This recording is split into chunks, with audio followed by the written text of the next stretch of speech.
will call this meeting of the City Council of the City of Atascadero to order, and I will lead us in a pledge to the flag.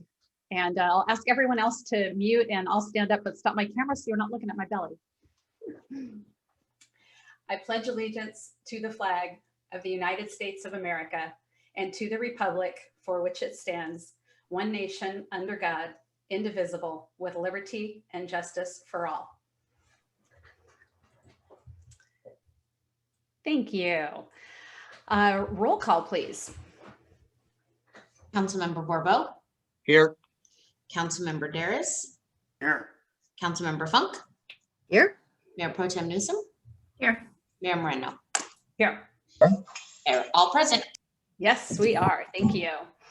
Well, if you're watching or listening to our City Council meeting tonight, we welcome you. If you would like to speak during the time that is set aside for community forum or during public comment for one of the items on the agenda, you can do so in a couple of ways. If you're on the webinar, you can simply raise your hand and we'll call on you.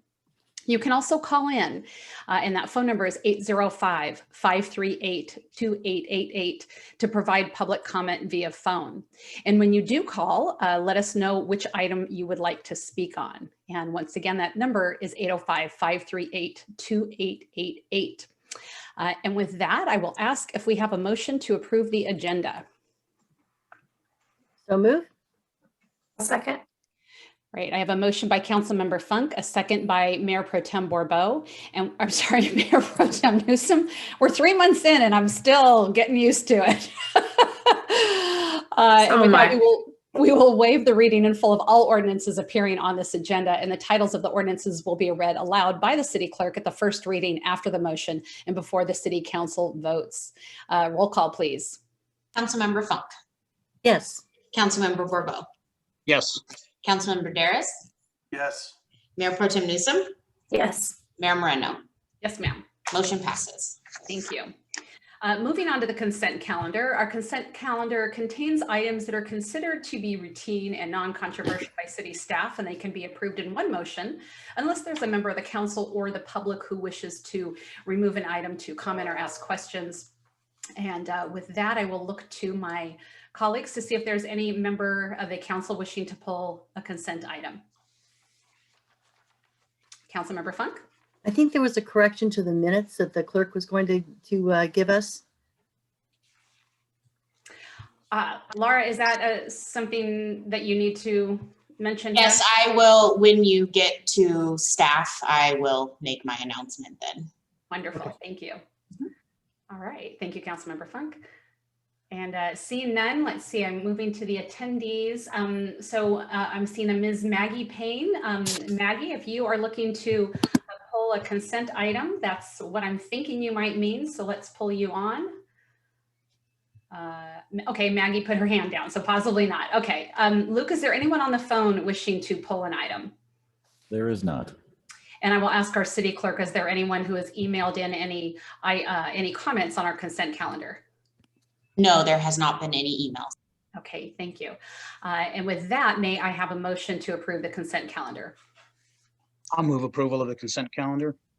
Really quick, I just wanted to point out that in the minutes, there is a change in the minutes for the goal setting workshop. There was the correction to on page 204 of the minutes, there was a correction in the strategic priorities. One of the priorities was listed twice. So that priority has been fixed and it now reflects fiscal and infrastructure efficiency and sustainability. And also wanted to point out that on the SB 1090 fund allocation on recommendation 4, where it talks about the classification, there's been a request to change that title from Deputy Community Development Director, Economic Development and Long Range Planning to Economic and Community Development. And that is a non-substantive change, so we can make that with the motion as it stands. Can you say that change again on the title? I don't know that. Sure, it's just economic and community development. So it would still be Deputy Community Development Director dash economic and community development. I see. So just clarifying a little bit more. Yes. Got it. All right. Thank you. And with that, I think we had a motion by Councilmember Borbeau and Councilmember Funk. Is that a second? Yeah, I'll second with those changes. Wonderful. Roll call, please. Councilmember Borbo, Yes.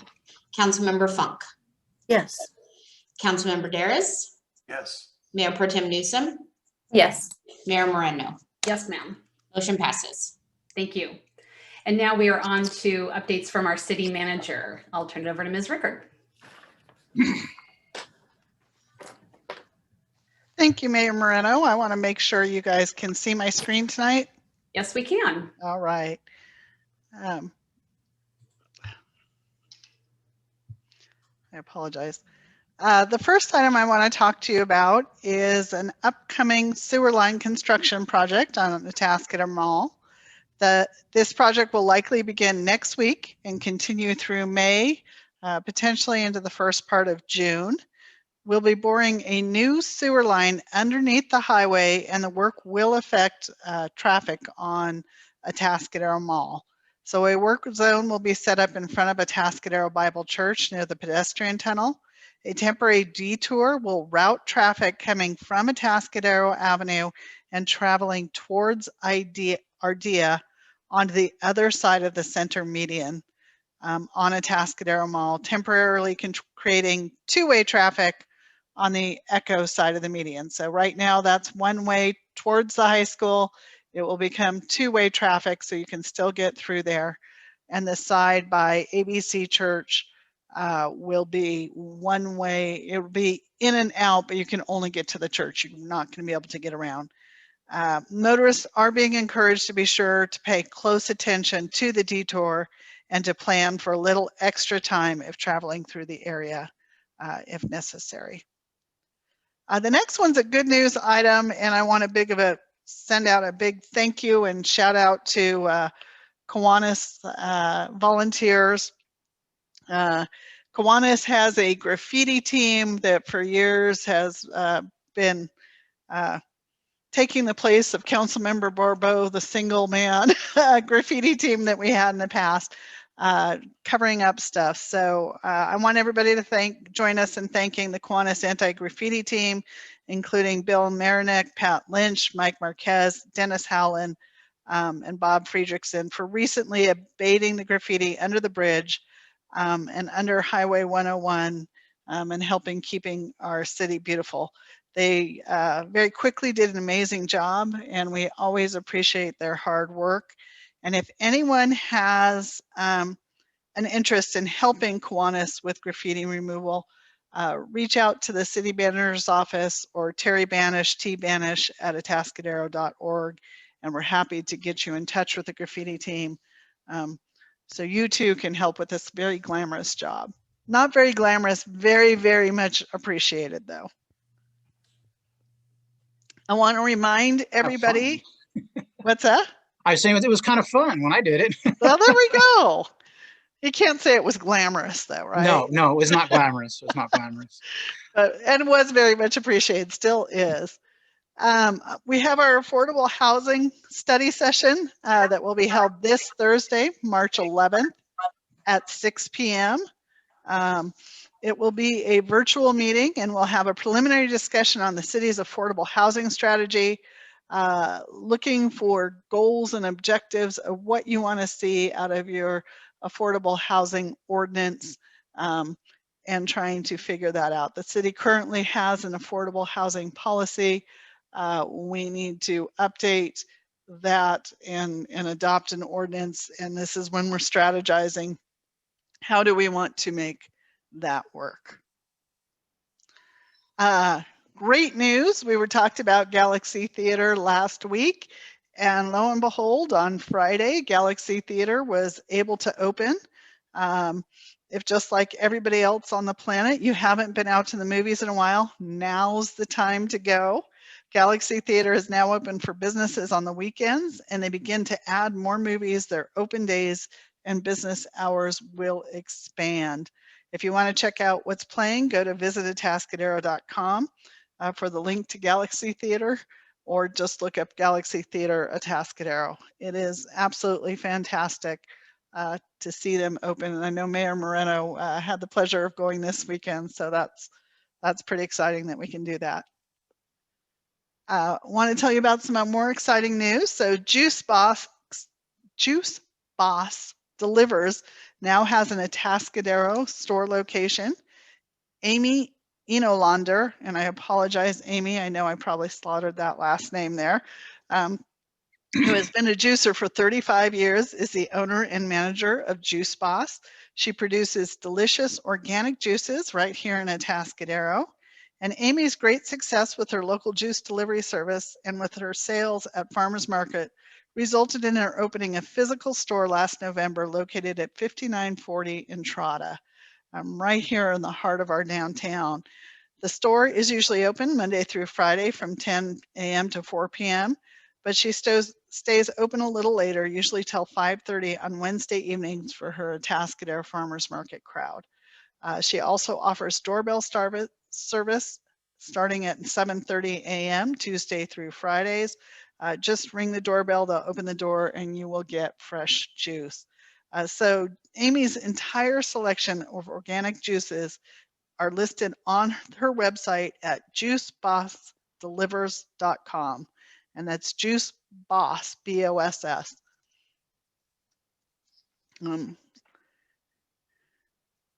We have another nice addition to Atascadero. The Garrett family of Irish Oaks Ranch has brought their ranch to the city.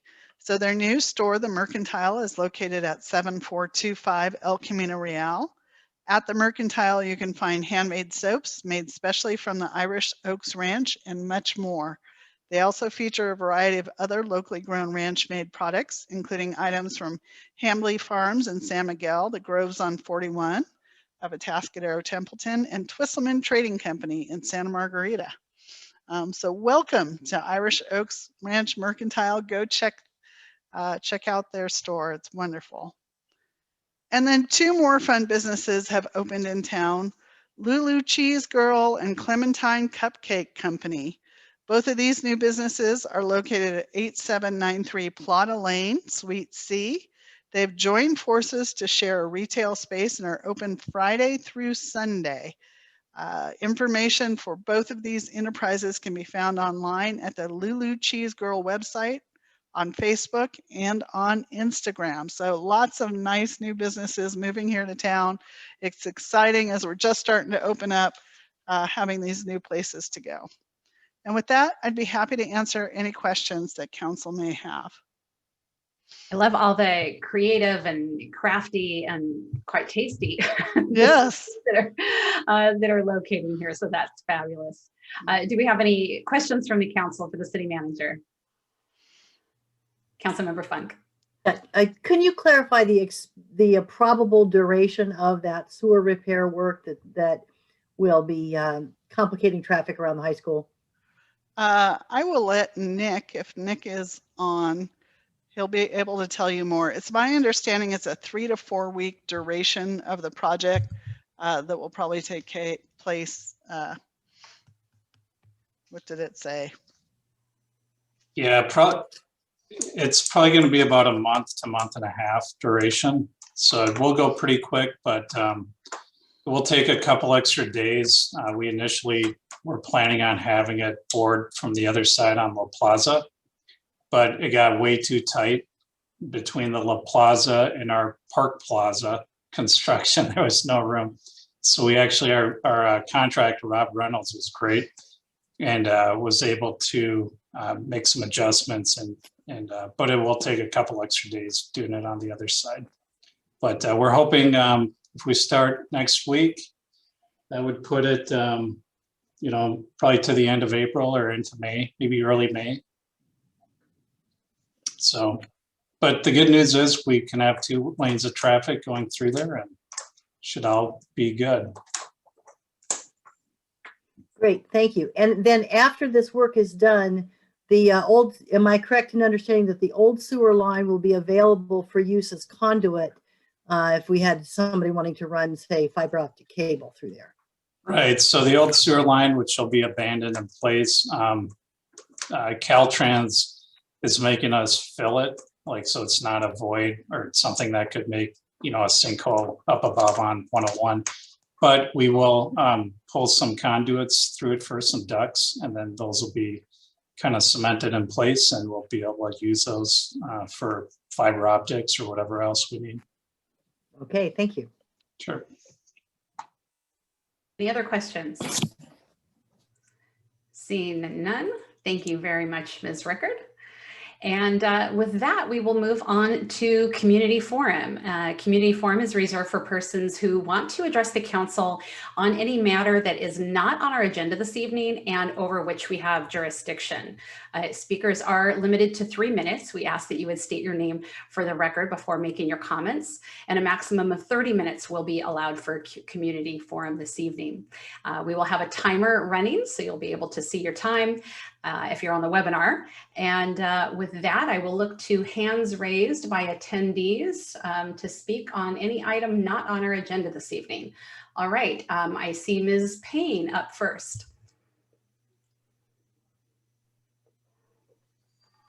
Hello again from the We Are the Care Initiative. My name is Maggie Payne. Every year during the month of March, we celebrate National Women's History Month to honor the contributions women have made to society throughout time and the strides that have been made toward gender equality. Unfortunately, the childcare crisis and the COVID-19 pandemic have undone much of the progress made over the years in what is now being called a female recession. For the first time since the 1970s, there has been a decline in women's presence in the labor force. Even a 5% drop threatens to undo 25 years of progress.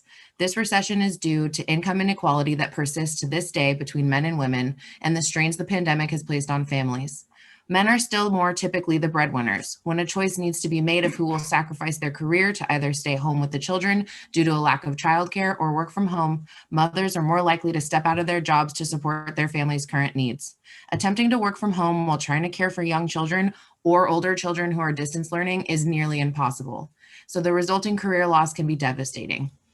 Even before 2020, the childcare crisis was already impacting working mothers due to limited access to quality and affordable care. But COVID has now forced at least 2,500 licensed centers to permanently shut their doors in California alone, creating an even more dire situation. Not having access to childcare has put a mental and emotional strain on these mothers who must now try to save their career, care for their children, and continue to support their family and household. While it seems that women leaving the workforce in droves would only affect those who are part of the fallout, the ripple effect will be seen in our economy and will have lasting negative effects on our society. This is why we need to continue to support childcare in our community and why we need to value the contributions women make to the workforce. We Are the Care asks that as this council makes its decisions for the city of Atascadero, it keeps the childcare sector and gender equity in mind. In doing so, you can help alleviate the women's recession and support the hardworking women that are in our community. For ways to get involved with We Are the Care, please contact First 5 San Luis Obispo County or go to first5slow.org. Thank you so much for your time. We'll be back next month for Month of the Child and with more information about the hashtag Kids Are Essential campaign. Thank you, Ms. Payne. I'm seeing some other hands, and there's some familiar hands, and I'm thinking that these individuals may be wanting to speak with regards to the timing for agendizing community choice energy. And if that is what you want to speak about, that is on our agenda a little bit later this evening under the city manager's individual determination, at which time we will open up public comment to discuss that issue. So if that is what you want to speak on, and that's the only topic you're looking to speak on right now, I would ask that you lower your hand and come back and be speaking during that item. But if there's anything else that you want to speak on, we certainly do want to hear from you at this time. Looking to any hands that we might have up. Luke, do we have anyone calling in right now that would like to speak on Community Forum? We do not. Okay. I do see Mr. Oslin has now raised his hand.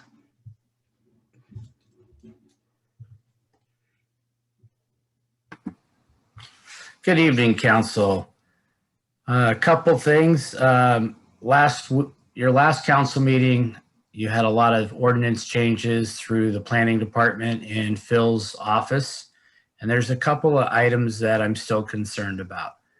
One is how we handle the regulation, what's defined as junk. And I think, even though I do have a meeting with city staff regarding it and discussing it, I'm concerned about subjective enforcement.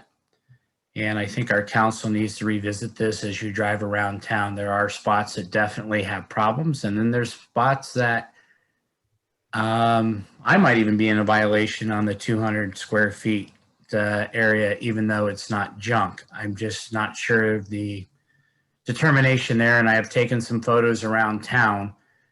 So I'm worried about subjectiveness when the council changes or city manager changes or police department chief changes down the line. Spirit of the law or spirit of an ordinance definitely could have major impact.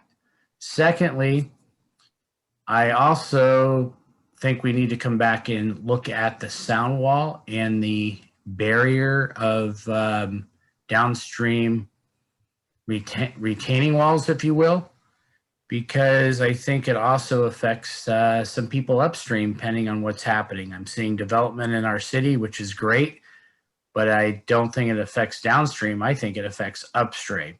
So maybe it's something that before it's done, we can discuss that as well. I will reserve obviously comments regarding community-based power. However, I can say this much, it was not a priority in strategic planning. Let's in fairness, let's please wait until the Okay, item. you got it. Thank you. Thank you. I'm done. Okay, thank you, Mr. Oslin. If there's anyone else wishing to speak, please raise your hand. I'm not seeing any. I will ask our city clerk if we have anyone who has written in for community forum this evening. We have not had anyone write in. Okay, thank you. And seeing no other hands, I will go ahead and close the community forum portion of our meeting. And thank you very much to Ms. Payne for always keeping us informed about what you're doing and for advocating as strongly as you do for childcare, particularly in our county.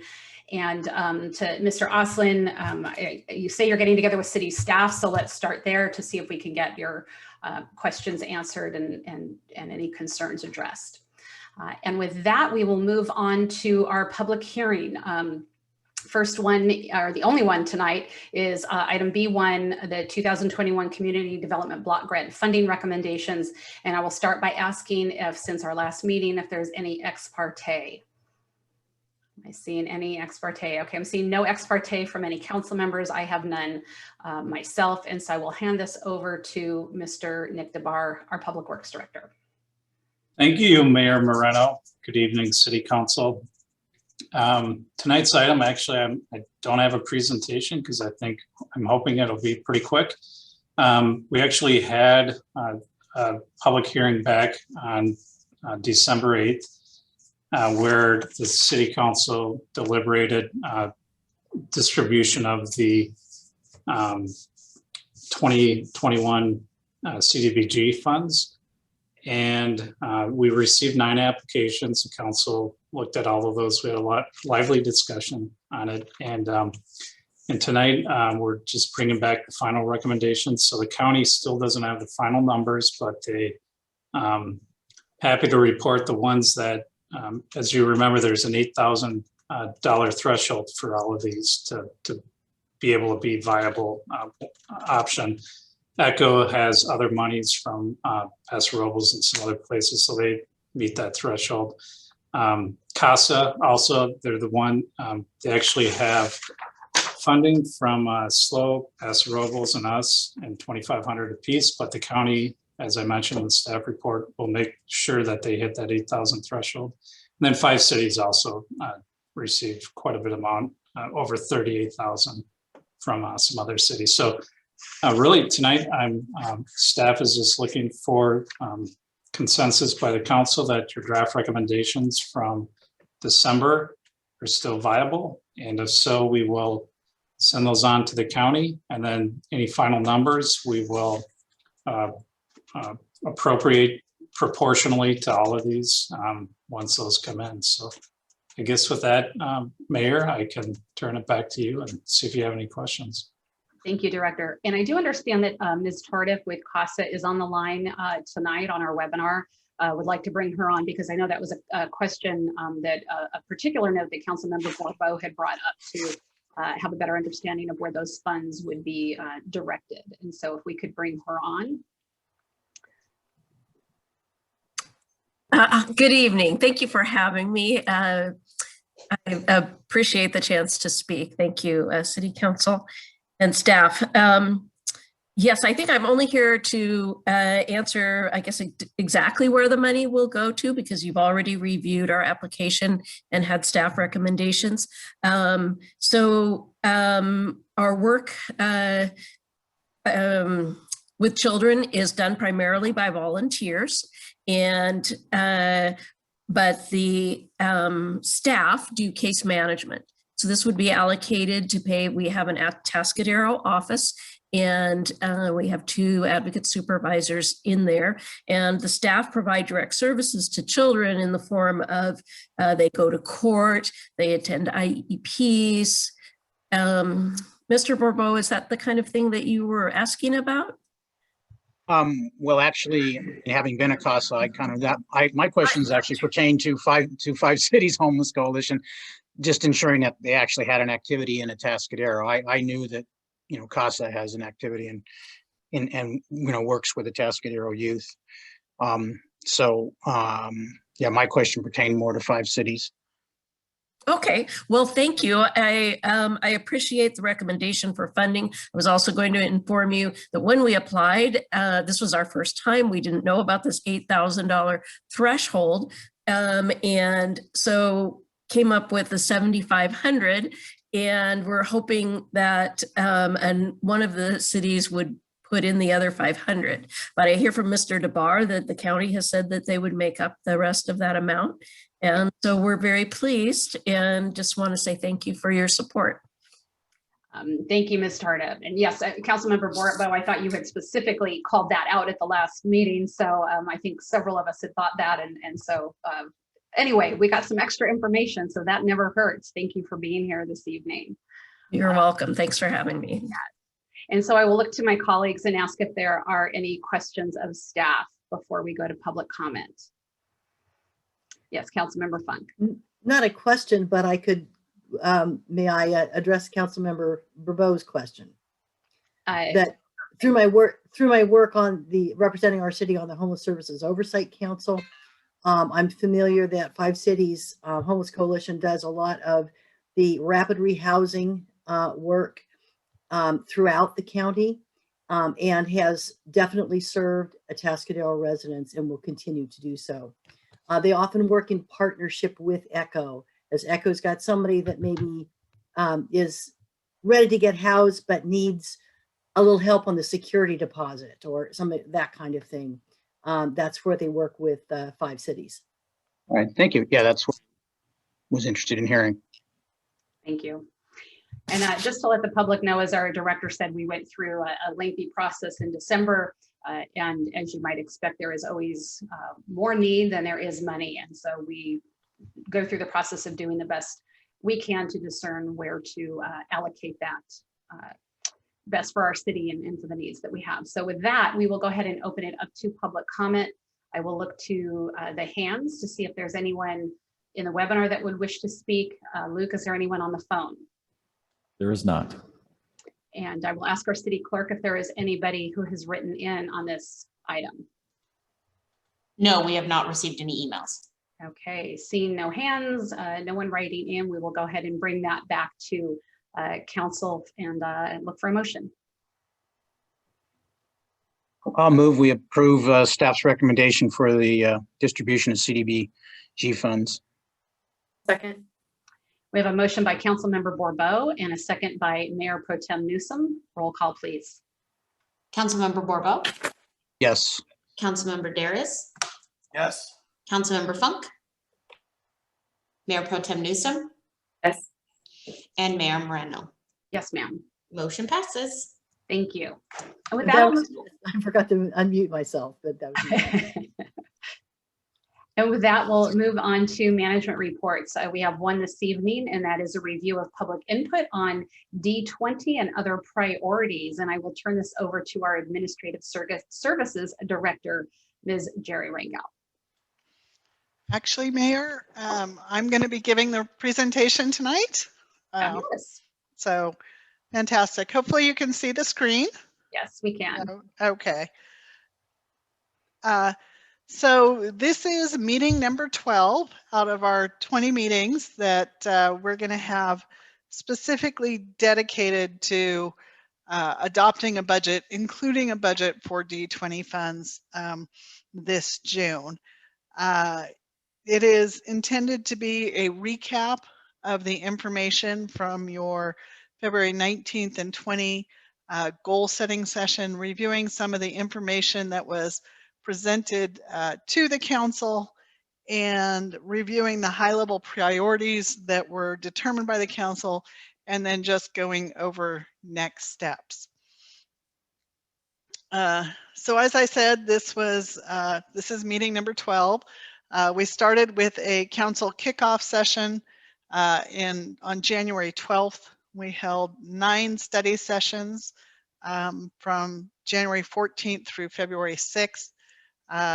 Council had a goal setting session that started on the evening of February 19th and then continued on the morning through the morning of February 20th.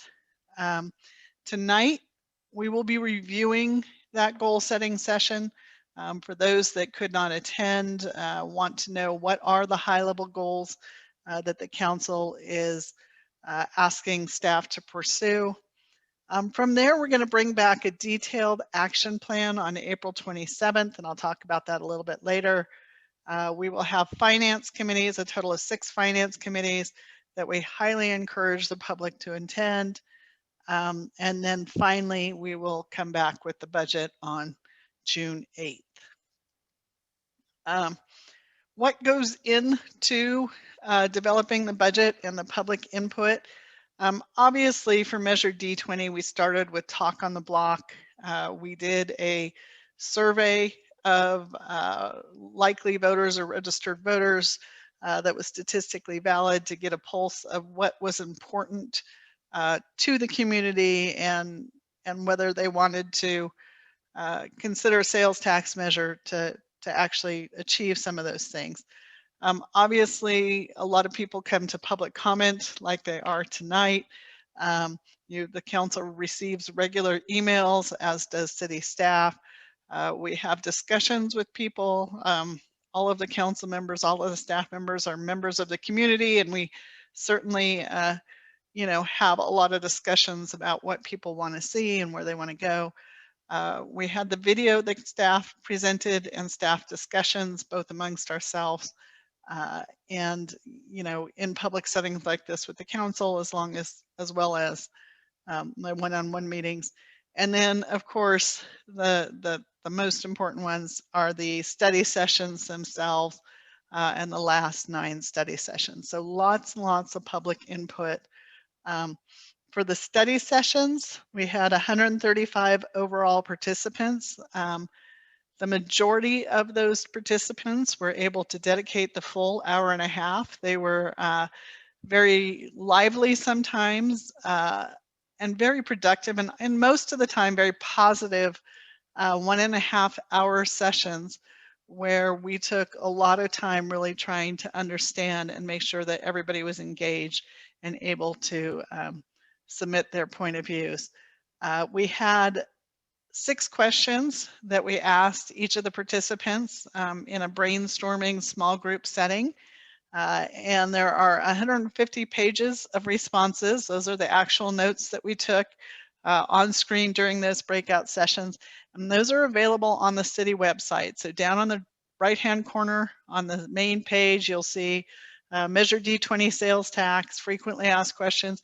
If you click on that, that'll bring you to a whole bunch of information about Measure D20. The video that the staff did is on there, along with all 150 pages of public input from those 9 study sessions. What were the 6 questions we asked? You'll notice there's only 5 up here, but we asked what is going well in the city.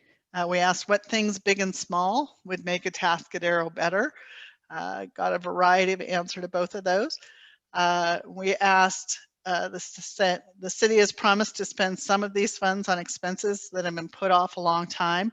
Which of these things do you think are the most important? And we really phrase that more in the most urgent and which could be delayed a little bit longer. And then we asked them a visioning type question. You know, if the city spent the D20s perfectly and we had the perfect Atascadero, what would success look like? And we asked, how should the city measure that success? What do you want to see when we're done so that we know, you know, we're getting you the information you have that you want? The last question, item 6, is what didn't we ask? You know, what information do you want us to gather that council should know? You know, what other information you want us to pass on to council? And so that was question 6. So we ended up doing word clouds for the council for the strategic planning for each of the answers. Those words that are bigger were the words that appeared more often in the notes that we took and what we heard from the community. So on what is going well in the city, we heard a lot of positive things about the downtown and the growth of the downtown and the change in the downtown in the last few years, along with La Plaza. La Plaza came up quite a bit. People are excited to have that here in town. They had a lot of positive things to say about employees. It was really good to hear some of that. You know, a lot of times in these jobs, you hear a lot of the negative. It's great to hear some of that positive outreach. They love the feeling, the small town feeling, the feeling of community and cohesiveness of the town. They were happy with you know, some of the things that we're doing with the road program and F14 and a lot of other things. There's a lot of answers up there, recognizing our nonprofits and volunteer groups. They just liked the friendly, good feeling of Atascadero. Then we went to the flip side. Okay, what is it that would make us better? What things big? Everything from, you know, finding a solution for the homeless to small, hey, I really want the pothole in front of my house fixed, you know, and got a lot of different answers. Staffing and fire and police tended to be, and homeless, tended to be the ones that we heard the most often. Different variations of those, you know, what those needs are, what those should look like. There was a lot of concern about being able to retain our employees, our police in particular, but you know, when asked, a lot of them said no, it's all of the employees. People want to feel safe. People are concerned with the feeling of not being safe, particularly, you know, walking at night and stuff in some of our areas. Where we have some others hanging out that make people nervous and feel unsafe. They want to make sure that we have equipment and facilities and all of those things to be staffed. And then there were a variety of other things. You know, the more small words you see, or the kind of the variety didn't fit into these categories, from broadband to I don't know, Santa Lucia came up on evacuations, pedestrian safety, development, various training, and a lot of other things. When we ask people what has been put off for a long time that is urgent, typically it was, you know, fire, police, safety, and staff in general. These are things that everybody wants to make sure that police, fire, and in general, all safety staff have the facilities, the equipment, and the staffing that we need to be able to perform the jobs. And talked about making sure that we can retain the staff and that we can hire enough staff to get the job done. This one was a hard one for other people. People, you know, on what is not as urgent. There weren't as many answers, so all of the words are big. You know, and you heard lake and zoo and roads and repairs and parks and staffing. You'll see some of these are on both of them, right? Some people think this is incredibly urgent. Other people think, hey, this is not as urgent. I think most everybody that we talked to that were at least in my small groups felt that everything was important and had a hard time prioritizing. And if they did, you know, I tried to force them, okay, not everything can be number one, kind of like I do to you guys. What is it that's over here? And so, you know, tended to want to say, hey, we still think these are important, but maybe not as important as the other ones or as urgent. What would success look like? This one was a lot of fun. A lot of people would say that success looked like a vibrant, thriving downtown, that it's continuing on the trajectory, that we have those shops and restaurants that we all want to see, that we have adequate police staffing and we all feel safe, and fire has a nice new fire station and the equipment and the facilities that they need. We still always keep that sense of community, of helping each other, of wanting to be together, and that small town feel. Again, to really get a good sense of what's in here, I highly, highly encourage everybody, go look at those responses. There's a lot of very thoughtful input that people gave, and some really good ideas. How should success be measured? We heard a lot of different things, from, you know, employee retention to, hey, we should do surveys afterwards, do another survey in a couple of years. Are people happy? What's going on? We have, you know, how are we doing on staffing of our police department or staffing of the apartments compared to other communities? You know, a lot of different ideas for that. Return on investment, growth. Anyway, a lot of things. And then we didn't have a lot of different things, kind of as we ran to the end of the hour and a half. There wasn't a ton of time for, you know, what else should the council know, but people always had the opportunity. We said, hey, you know, we're happy to stay late and do it. There were a couple of things on different revenues or grants that we should go chase down. Thoughts of appreciation for staff. There was a lot of appreciation for the study sessions, and that was a good thing.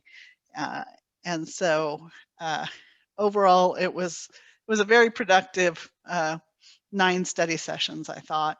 And we went over all of these with the council at strategic planning or goal setting on the February 19th and 20th.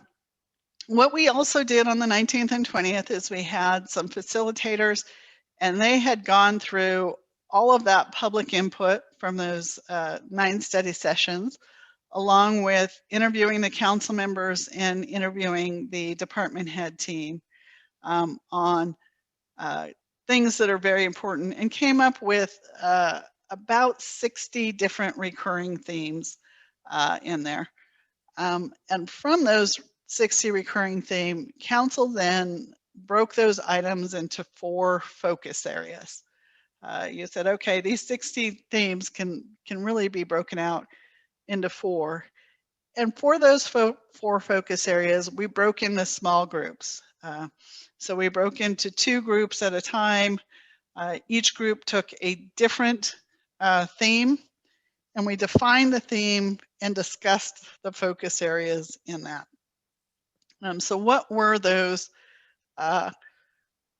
focus areas? The first one was economic and community vibrancy, which meant to the group that is creating the environment and services to nurture quality and diverse economic, recreational, and community connections that create prosperity and enrich our genuine, authentic community. So there was a lot of discussion that went into that definition that really gave a lot of, I don't know, meaning to that, and what was that, and what is that? What is the council vision for that? Some of the key focus areas were the downtown, events and recreations, safe and hospitable business work environment, and then business infrastructure technology and support. The next focus area was fiscal and infrastructure efficiency and sustainability. It was defined as continuing to be responsible and accountable stewards of our resources now and into the future by efficiently and effectively investing in modern and reliable infrastructure and equipment and maintaining financial stability regardless of economic conditions. And they said that can be summed up with staff has the tools, technology, and resources they need to do their job. The key focus areas were asset management, replacement, and modernization. For those that don't speak accounting, that means equipment, facilities, things that you need to do to do this. Financial strategies and plans, and transparency and accountability, making sure that the public has the ability and the gets told of opportunities to provide input and look and see what's being done. Another focus area was ensuring public safety and providing exceptional city services. And that was defined as that we have the tools, resources, and professional staffing necessary to create and maintain an environment where our community, and community was defined as residents, businesses, visitors, and staff, feel safe, served, and mutually respected. And under there, some of the key focus areas are staffing, the unhoused population, and community engagement. And the last focus area was quality of life, which meant we are embracing our warm, friendly atmosphere and building on our sense of community by providing attractions, open spaces, outdoor interactions, and a variety of things to do for all. Atascadero, where everybody knows your name and is willing to lend a hand. That kind of captured that feeling of community, of helping one another. And the key focus areas for quality of life are things to do. We want to make sure we're always welcoming and inclusive, and that we're supporting our families. So that was very high level. Those were high level goals, but there was a lot of robust discussion to get to that. And there was a few other things that are part of that. So where do you go from there? How do you take that and turn it into a budget where you're actually putting dollars to certain things? Well, the next steps are the department head strategic planning. So the department heads will be working with the facilitators to develop a draft action plan. And we're preparing and researching information needed for your April 27th meeting. What that means is we're out there looking for solutions to move us towards those areas of priority. Where do we want to do? What programs can we implement? What things can we do to do that? What are the costs of those things? What does implementation look like? We're going to bring back to you a plan that we think is going to, with dollars attached to it, and options to your April 27th meeting, where you guys will have the opportunity to talk about the different options, talk about, hey, is this where, does this program achieve what we want it to achieve? Is that something we want to fund? Hey, we don't want to, you know, I'm more worried about this. I think we should fund this a little bit more and that a little bit less, and have that discussion there so that we can then take that information and develop the budget through May. So April 27th is a key date. That's where you actually, us finance people, have numbers attached. We always feel better when there's numbers attached to different actions, and can start doing that. But what the council did on February 19th and 20 drives all of that. We're just coming up with the solutions for that. So tonight, all I'm asking is that council receive and file the review of the goal setting. And with that, I'd be happy to answer any questions. Thank you, Ms. Rickard. And I do want to thank, I see several members of the public who were also at our strategic planning. I see Christina and Jeff, Josh, I see Tori.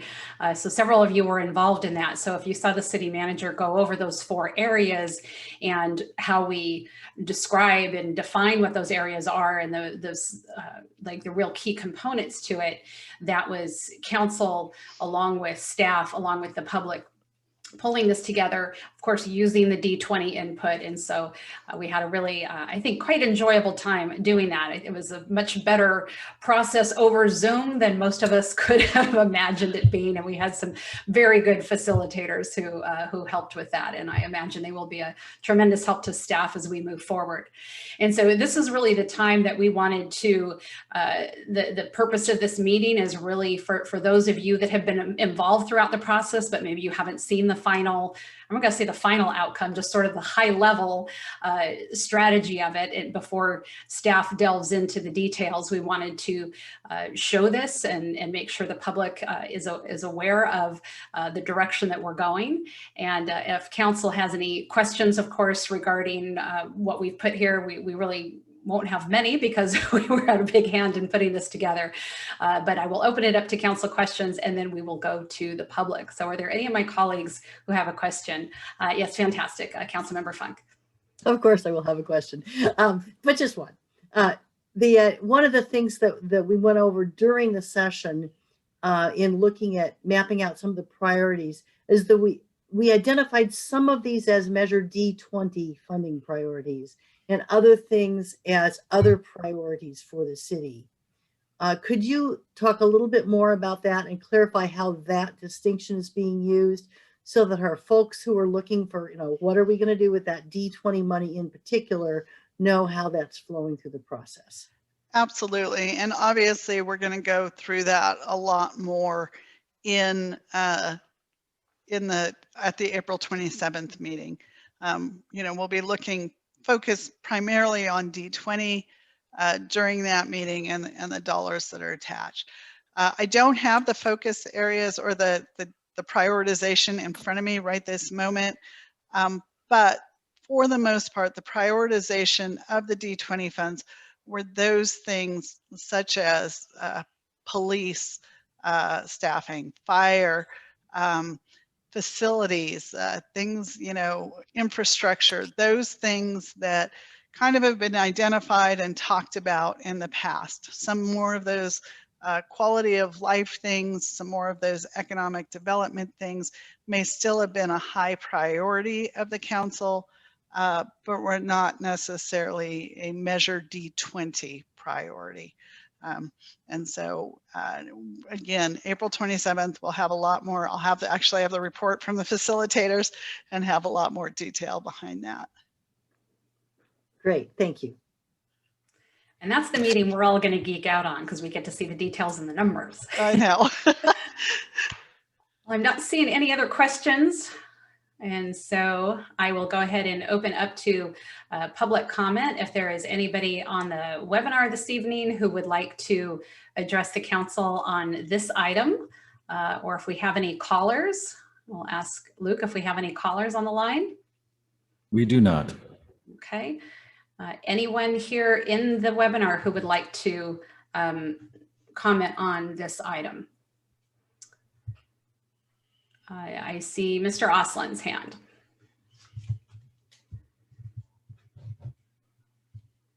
Good evening, council, once again, and our city manager, Rochelle Rickard. I want to say that the strategic planning meeting with those consultants were pretty good. I was shocked. I was shocked how we broke out. I was shocked that the public actually had involvement in the process. So I'd like to thank the city for that opportunity. And also, I think it hasn't been clarified enough, but strategic planning was not all about D20. It was about literally setting goals for the next 2 years for what the city is trying to accomplish and D20 was just a part of it. So we can figure out those funds. The other thing I would just add is infrastructure. When we're talking infrastructure, we're talking like a backup generator or radios and communication that actually work with our police and fire in our city. It could also be vehicles and transportation, but we're not talking like we're going to go build a new city hall. And I just want to clarify that when we're talking about infrastructure. Thank you very much. Thank you, Mr. Osland. I am seeing no other hands right now. I will ask our city clerk if we have any comment that has been received via email on this item. We do not. Okay, thank you. Oh, I see a hand, Ms. Perkins. Welcome. You are muted.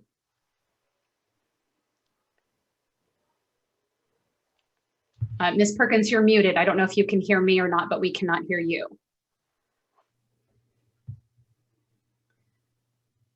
Luke, are you maybe able to unmute her? There we go. There you are. And actually, Tom Komar is sitting with me, and he has a question for you. Hi, Tom Komar from Atascadero. Hi, everybody. The question I had was on the Santa Lucia exit in case there's a fire. And I know this came up years ago. And I think the city did do some work on Balboa that had been deteriorated into a ditch. And I thought I heard that in the report, that was something that someone had brought up. And I would be just interested to have follow-up on that. If there's any, that road works down there. I haven't been down there for a while, but as an exit in case there was a wildfire. Okay, and just go ahead and ask any other questions you have and any other comments, and we'll address that when we close public comment. Okay. Is there anything else that either of you has? No, thank you. We're done. All right, thank you both. And with that, I think, Laura, did I ask you if we had anything via email on this item? You did, and we do not. And we do not, okay. And seeing no other hands, we will close public comment on this item and bring it back to council and staff. Mr. Osland, it is safe to say that we are never going to build a new city hall.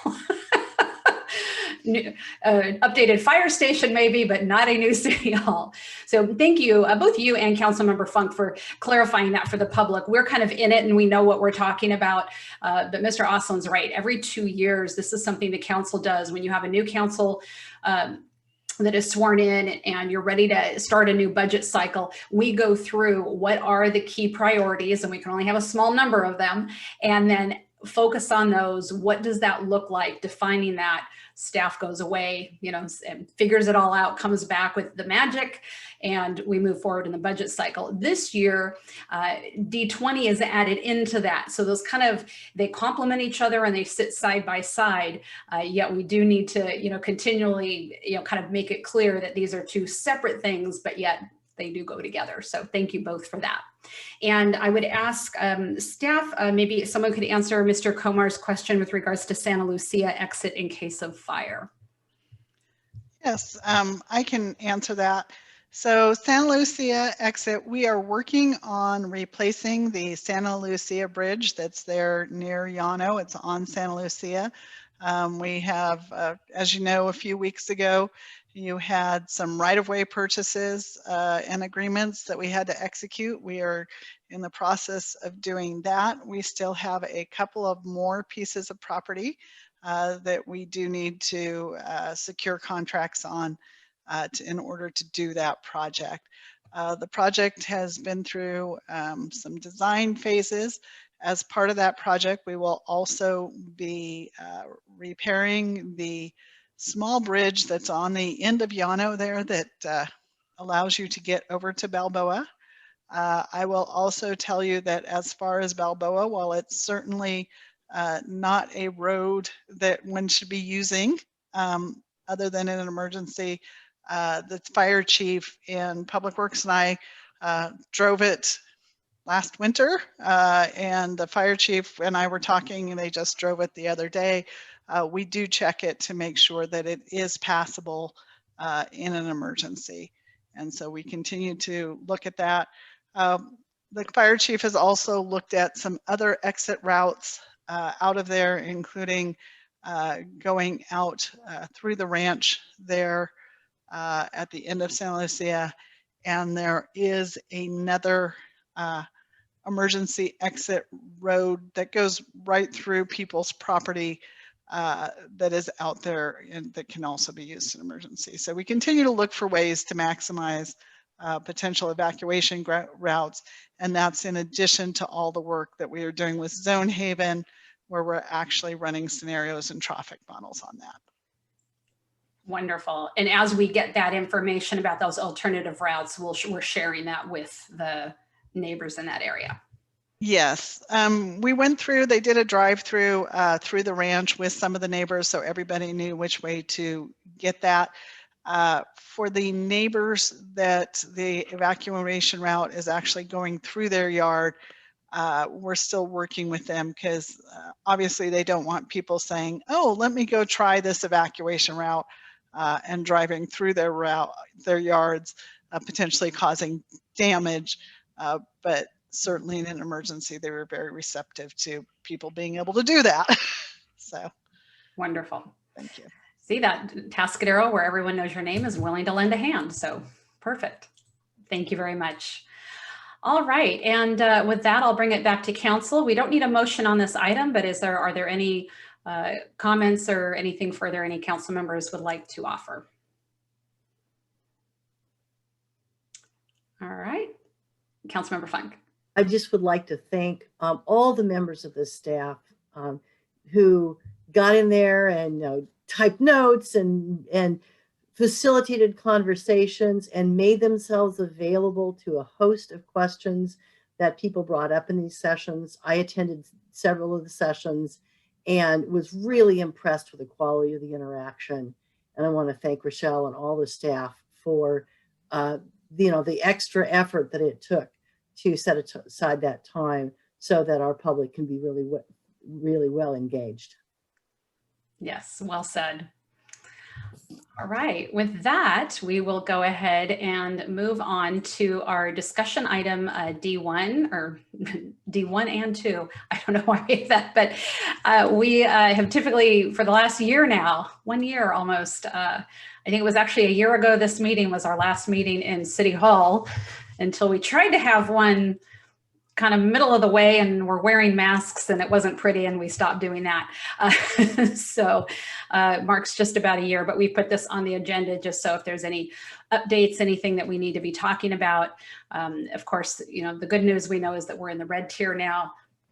And when you look at our adjusted case rate and our positivity rates, both overall countywide and for the Healthy Places Index census tracts, both positivity rates, one of them is actually in the yellow tier, the other one is perilously close. So if those were actually to both go in the yellow tier, I believe city manager would correct me if I'm wrong, but if we were in the yellow tier for 2 weeks with that, even if our case count was still in red, we could move into orange, but our case count is getting closer and closer right now. Adjusted case count is 5.7 and we need to be under 5 for orange. So that is, that's kind of where we stand right now, but I will turn it over to our city manager for anything that you would like to provide. I don't have a lot, but I would really strongly like to encourage everybody that is eligible for a vaccination to sign up. They actually have implemented the lottery system where everybody signs up at once and then they'll notify you when there are available appointments.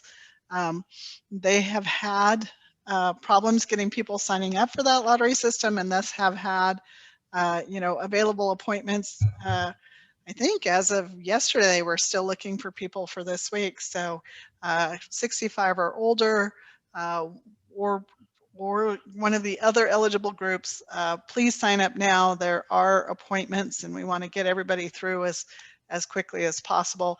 And if they're out of appointments this week, that will get you signed up automatically for the next, available appointment out there. So there's no reason to delay signing up. Now's the time to do it. Yeah, the nice thing is you don't have to be there waiting and try to get on at the right time or something like that. You just get in once and you're done. So that's it. Yeah. Any questions from council or comments with regards to anything COVID related? Seeing none, I will go ahead and open up for public comment. If there's any members of the public on our webinar, if you'd like to speak to anything with regards to COVID, you can go ahead and raise your hand and we'll bring you on. I will ask Luke if we have anyone on the phone wishing to address this item. We do not. Thank you. And I'm seeing no hands. I will ask our city clerk if we have anybody who has emailed us that has anything they wanted to say with regards to COVID. We do not. Okay, thank you. So with that, we will go on to council announcements and committee reports. And so I will just kind of go on my screen here and we'll start with Councilmember Funk. Okay, let's see. On Thursday at 2, we've got a design review committee meeting where we are going to be discussing design review of an addition to a building at 5880 Ardilla Avenue involving a second story to that building. I met with the Homeless Services Oversight Council's Encampments Committee last Friday, and we'll have a meeting with the full HSOC, as we call it, on the 17th of March, where at that time we're going to be reviewing a set of recommendations from the Encampments Committee about alternatives to encampments that are an issue. I mean, we saw this when we were working on creek cleanup here in Atascadero, and they are an issue in communities throughout our county of concern, folks who are living out in the open that are tarps and tents and various other kinds of arrangements. So they're looking for alternatives to that. This was something that Supervisor Bruce Gibson asked the HSOC to develop. And one portion of that are these alternatives, and that package will be going to HSOC for recommendation to the County Board of Supervisors, and with discussion coming around to the cities. HSOC is also working on updating the 10-year plan for ending homelessness in the county, or at least addressing it. There's a real push to look at parts of, we have to think on a 10-year time frame about issues about this, the overall stock of affordable housing at the kind of money people can get on an SSI check. But we don't want the more immediate concerns to wait for us to think in the 10-year time horizon. So there's a real push for action now, in addition to looking at a long-term perspective. That's it for me. Thank you. Councilmember Borbo.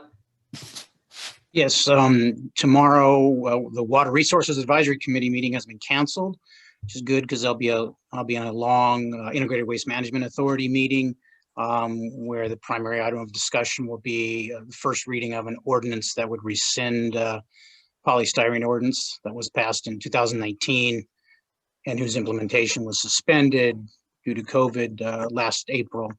And so that'll be a significant meeting tomorrow for the IWMA.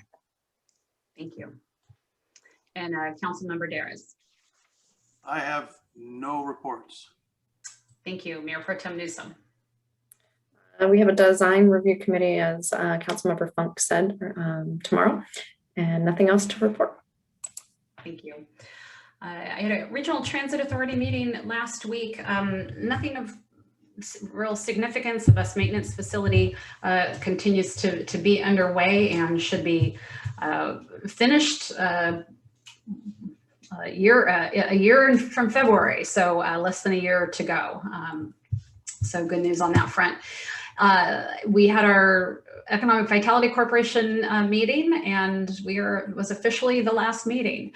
They did vote unanimously to accept the agreement with REACH and to be merged with Reach, and so that is underway. So a little bittersweet to, after 25 plus 26, 27 years, this organization and the tremendous work that it's done, and so many members of our community that have been a part of it, and countywide. So, but their good work will continue in concert with Reach, and looking forward to being part of that effort.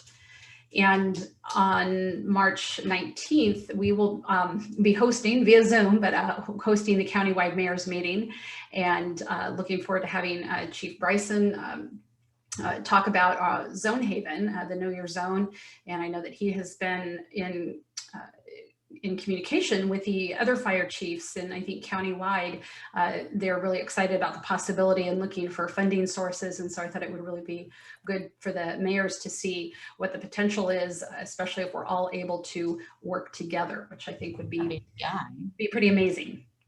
So, and if that, let's see, move on to individual determination or action.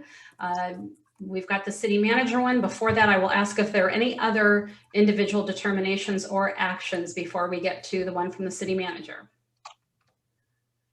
Seeing none, I will bring it to the city manager, Ms. Rickard. Thank you, Mayor. At the last council meeting, the council asked me to bring back some information related to placing community choice Central Coast Community Energy on a future agenda item. There were 4 specific things that the council asked me to look into and bring back information on. First of all, the timing and what we would have to do in order to be able to join, what options we have for placing it on the agenda, how much staff time do we estimate this would take, and what would be delayed if we did put this into our spring work plan. Let me go through some of the timing first. We did reach out to Central Coast Community Energy, 3Cs, in order to be considered for this cycle. The city would have to adopt an ordinance and have the second reading of the ordinance by August 15th. And then from the August 15th meeting, or the August 15th deadline, if the council did adopt an ordinance by then, the 3CE board would then consider our membership requests at their September 16th meeting. If the request was approved by the 3CE board, an application would be sent to an implementation plan would be sent to the CPUC by December 31st. We would then have a 1-year waiting period. And if we did that this summer, we would, residents and businesses would be eligible for the service in January of 2023. So if we were to do it at a later time, that would be pushed off by how many every years. On agenda items, council has a few options as far as agenda items. First of all, they could direct staff to go ahead and bring back an ordinance and put it on an agenda. That would then require 2 agenda meetings. It would be an ordinance and a public hearing at the first, and then it would be on the consent agenda on the second meeting. Council could direct staff to do a staff report with information, but not bring back the ordinances. That would be a management report. And then if the council decided at that meeting they wanted to move forward in joining the 3CEs, we would have 2 more meetings, those public hearings that we talked about for the ordinance. Council could also direct staff to say, hey, we want to have a presentation, but we don't want a staff report, but we want to talk about it and have public input and have a discussion about 3CEs, talk about the merits of joining and all of that. We can do pretty much it's a special area of the agenda similar to COVID or something like that. We can do that. and that could be on the agenda. And then if as a result of that item, council directed staff to bring back the ordinances, we would then have the public hearings with the first and second reading. You could have a presentation from 3CE at that or not. It would be at the council's pleasure. So those are your options on types of ways to put it on the agenda. Council asked me how much time and staff time would this take to pull this together? And the answer is it really depends. You know, if you wanted 3CE, provide sample ordinances, resolutions, staff reports. If you say, hey, just take theirs and put it into our format and put it on the agenda, there's no need to do any further research or, you know, change or do any of that. You're probably looking at about 30 hours to implement it, 30 to 40 by the time we negotiate the contracts and get everything done that we need to get done in order to be ready for that September 16th meeting for that.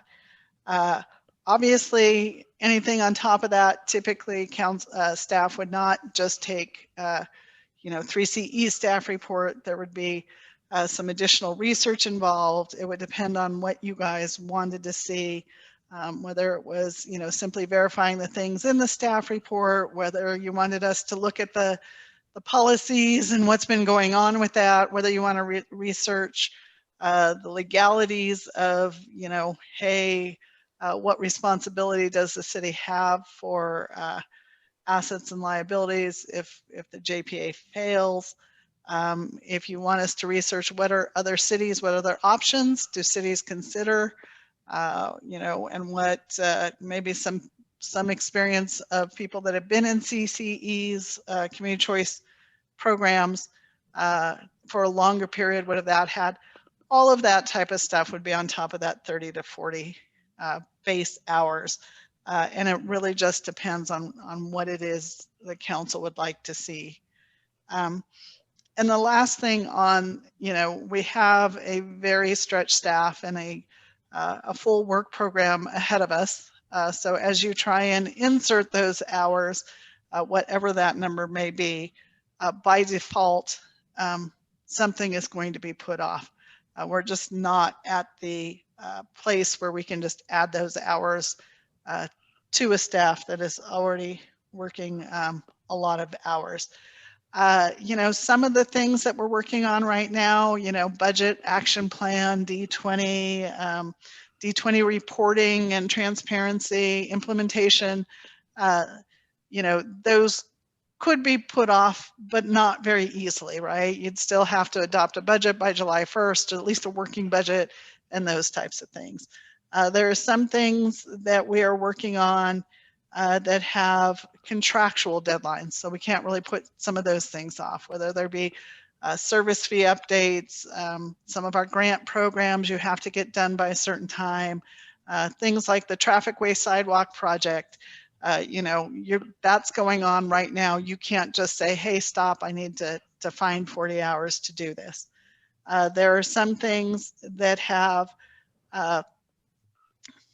deadlines imposed by others, right? We're working with Senator Laird on SB 438. We have SB 1383 coming. We have, sorry, there's lots of those. I can't remember them all right now, but they're Del Rio Ranch, right? So Del Rio Ranch is coming on March 23rd. They want a general plan authorization. We want to work on that.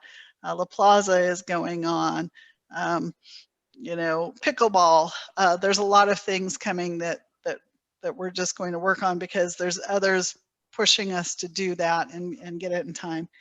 And then there are some things that can be delayed. You know, there was a group very interested in doing some work under the 101 bridge and what can we do to make that more inviting, and so it doesn't turn into you know, the litter and graffiti filled place that it is, and have an ongoing program for that. And we had hoped to get to that this spring. You know, those types of things can be delayed. I know you guys were hoping I would come back with one thing and say, hey, this is what we recommend will be delayed. Realistically, it's hard to do that. I think that creek cleanup will definitely be delayed, but I think that what will happen is that everything will just be delayed a little bit and be a little bit less than, than we will. We're going to spend a little bit less time than we should on maybe D20, and we'll all just put up with answers of, hey, we don't know that. But they'll still be good. And I think honestly, your staff will just, hey, instead of 70 hours a week, we'll try 75 this week and try and get that too. I think I would be disingenuous if I told you anything different, because we realize how important these are, the projects that we're working on, to the community and to the council. And this is there too. I mean, we don't tend to work on things that just aren't that important. So that's kind of the realism. And hopefully that answered the questions that you were looking for. And I'd be happy to answer any questions if you have any others. Rochelle, I would ask, you did say in answer to the how much time question, you said, probably in the 30, more likely 40-hour range if we kind of went the cookie cutter process and, slap this into here and change the words and the names and kind of move with that. But then you said there were all these other, things that if we want to look into this and understand this and legality and those things. Yeah. But I know you just said it depends. So does it depend mean that's another 20 hours? Does that mean that's another 80 hours or all of the above? It would depend on what would council's expectations be. Do you want me to have talked to the, maybe cities that weren't part of this, but part of another CCE that's been around longer? Do you want me to research? I would think that reasonably, if this wasn't a cookie cutter, we're probably in the 80 to 100 hour range to do the research where staff feels comfortable knowing, how 3CE works, what we're getting into, what other cities have experienced, what, some of the legalities are to get there. And that would be more in the 80 to 100 range. Thank you. And with that, I'll look to the council for any questions. Councilmember Funk. Yeah, if we go with community choice energy this year, the timing you mentioned, the savings in energy costs that would accrue to the city, which is a power customer, would start kicking in within the cycle of the current budget. To what extent do we need to make a decision on CCE in time that this could be incorporated into the budget development? So with the current CCE program, the 3% rebate level does not necessarily have a material effect on the budget. We're talking, under $10,000 in a $21 million general fund budget. By the time you add wastewater and some of those other big ones, we're there. For the city, staff tried to look at that a little bit this week. It would probably be a wash in that the 30 to 40 hours ongoing that you're going to spend every year on just being a member of a JPA, right? You're a member of the JPA, there's going to be certain actions you need to take. You need to review agendas and make sure you know what's going on. It will probably be a wash against the cost of those hours is a wash against the savings that we will realize at this point and kind of in the future. So it's not a huge driver of the budget. So I don't think that that's going to be an issue. I mean, So we could, yeah. we could resolve this after the budget cycle, and that won't create difficulties for Jerry this year. Okay. Correct, for adoption of the budget itself. Now remember the D20, we said we're going to put out a big report and stuff, and that's going to still keep the budget cycle alive through July, and so we're right there at that July dates. Yeah. Okay. Any other council questions?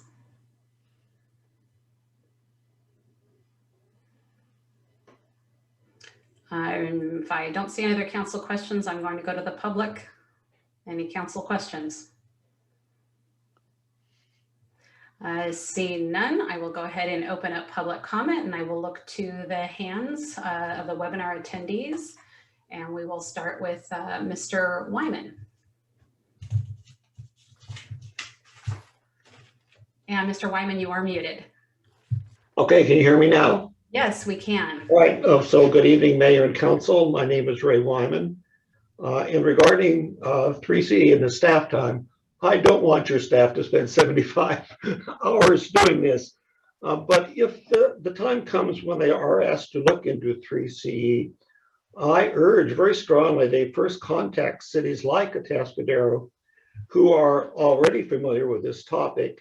I'm going to send your city manager contact information for 5 people who are members of the 3CE policy board, and they represent cities with population similar to Atascadero's. I think this would be really quite useful and save staff time. I'm sure that these cities have looked into the questions that you've asked about liabilities and so forth. So your city manager will get that list with those 5 people. Kudos, by the way, though, to the Kiwanis. As Council Member Borbeau knows, I'm a great spotter and reporter of graffiti.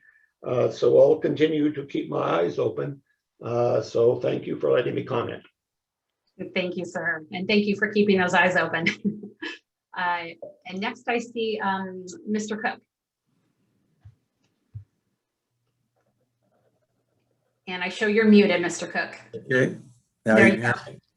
Okay, hi, my name is Dan Cook, and I'd like to ask the council to support community energy. Of course, I want to save money on my electric bill, and I do want to do the right thing for the environment. But to do that now, I have to put up solar panels, which I find to be very unattractive. I designed and built my house in a farmhouse style, and the roof appearance is an integral part of the overall presentation. If I put 20 shiny black boxes up there, it would just look terribly out of place. So please allow homeowners like me who take great pride in our homes and love the uncluttered roof look to have the opportunity to take advantage of community energy. Thank you very much. Thank you, Mr. Cook. And looking for the next hand raised in our webinar. I see Mr. Oslin. Good evening, Mayor and Council once again. I think looking into community energy may be an option for the future, and based on what I experienced in strategic planning and what our city has on our plate this year, my suggestion would be to come up with a firm date to put it on the agenda. And I'd like to see it maybe put on the agenda in late January, early February of 2022, realistically. That also gives us time to see how our neighbors in the north of us in Paso go through this in year 1. Gives us a little time, and we'll take some heat off of our staff. That's my personal view. It's also some views of some other folks we've talked to. It really does not affect me personally. I have solar on the business and my residence. So I'm just thinking long-term for the city. Let's put a firm date on. Let's do it in a year and address it properly. Thank you. Thank you, Mr. Oslin. And I see a Ms. Edwards, possibly.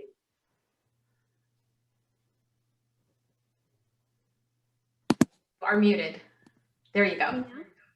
Yes. Hello, everyone. I just want to thank you for bringing this agenda item to the forefront.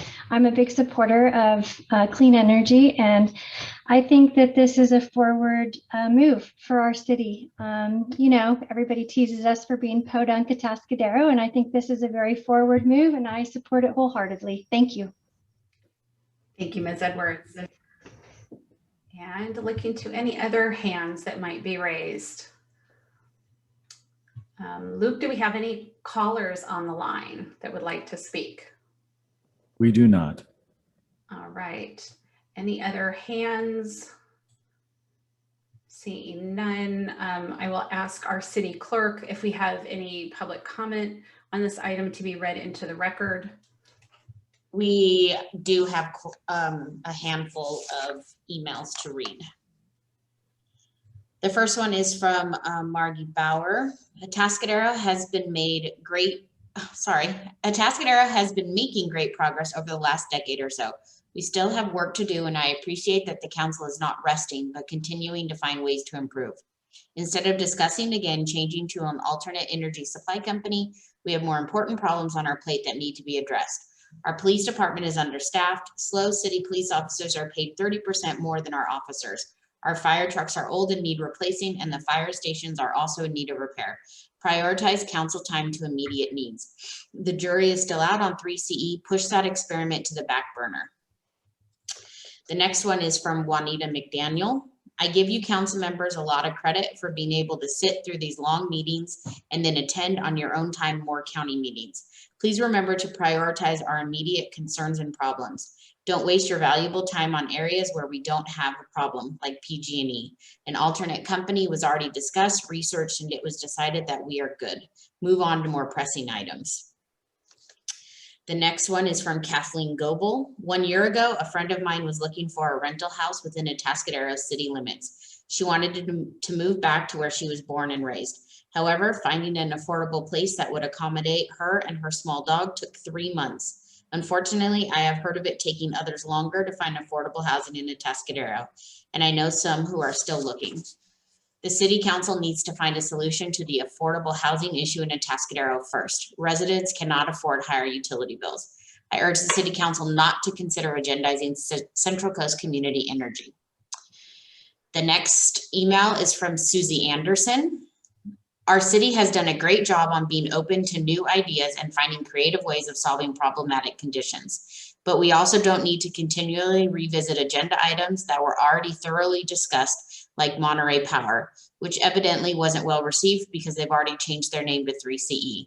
Atascadero has a great need for housing. As a realtor, I see the demand for affordable homes. There simply isn't enough supply. However, there are ways that the city council can help increase the supply of affordable homes to purchase or rent.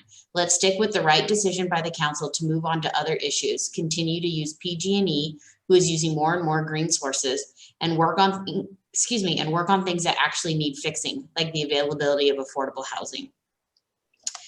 The next is from Mike Jackson. I am against the city moving forward with any action that would bring 3CE into the city of Atascadero. We do not need to move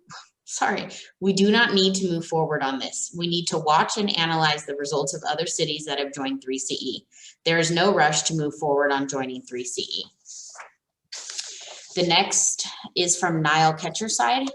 My friends in Paso Robles have received their first bills from Central Coast Community Energy, has taken effect for those that did not opt out. I want to thank Atascadero City Council for previously voting against Central Coast Community Energy and waiting for more data to come from our neighboring cities and counties. I ask that you please wait to agendize this topic. Our city has bigger issues that are more pressing. Between COVID recovery and lack of basic housing, there are bigger items that need to be addressed before Central Coast Community Energy. The next is from Michelle and Adam Morcos. Atascadero is facing some major issues that need to be sorted out this year.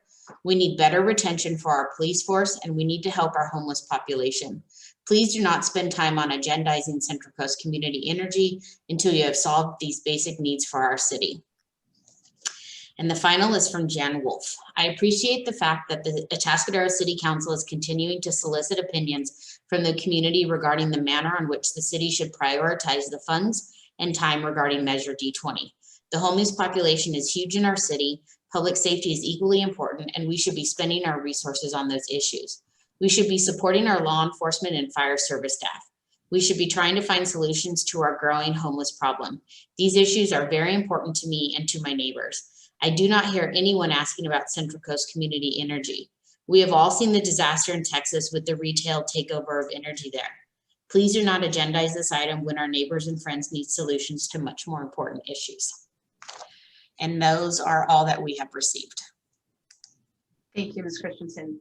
And I will look one more time to the webinar. If there's anyone who has not yet spoken who would like to, if you would please raise your hand. Going once, going twice.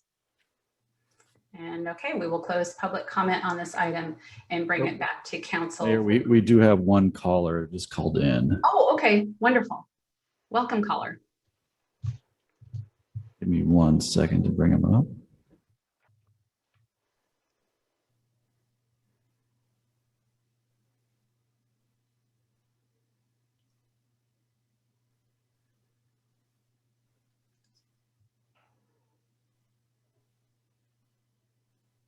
And the caller, it shows as muted. Yep. Give me. Thank everyone for their patience with technology while we are in these. But unmute, it doesn't have anything. There we go. We've got you now. Okay, thank you. What a. Hold on. Okay. Ms. Brown, you need to mute your computer. There is no mute on here, and you could not see me raise my hand. Let me leave the meeting. Okay, now I can speak to you, right? Yes, we can hear you. Hello? Yes. Okay, I turned off my computer. My name is Marty Brown, and I wanted to speak on the 3CE problem here, but I couldn't get through. I am pleased that my city is discussing the possibility of giving us the option of community choice energy. They now serve over 10 million California customers, supplying clean, renewable energy at a savings. In fact, customers in San Luis Obispo, Morro Bay benefited over $2 million in lower rates in 2020. Central Coast Community Energy invested over $12 million in local energy programs. I attended a study session here in February to determine highest priorities for the Measure D20 funds. The staff presentation was enlightening and troubling as to the lack of adequate funding for essential departments such as fire and police. The city thanked Atascadero voters for passing Measure D20. Cost cutting is another way to generate money for city services. Electricity annually costs the city $600,000. Joining Central Coast Community Energy, 3CE, would lower that cost. Plus, we'd have a seat on the policy board or share one with our sister city, Paso Robles, which signed on in 2019. Every city in this county has enthusiastically signed on with 3CE, and their feedback has been positive. The past year has been difficult on businesses and residents alike. I'm thinking about the Gallery Theater, for instance, the Galaxy. Plus 3CE will waive the cost of joining PGE data fees and CPUC filing fees. That means no cost to join. Please give us the option. If we sign on by August of this year, we wouldn't begin 3CE service until January of 2023. There's plenty of time to ask questions and get answers. No one is obliged to stay with 3CE if not satisfied. Thank you. Thank you, Ms. Brown. And I do see Ms. King is in the webinar and would like to speak. Ms. King.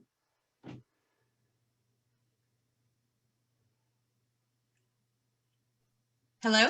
Yes, we can hear you. Perfect. So I am really glad that this is coming back up in front of the City Council. I think that this is an opportunity for the City Council to put an issue onto the agenda that shows a big picture view for our town.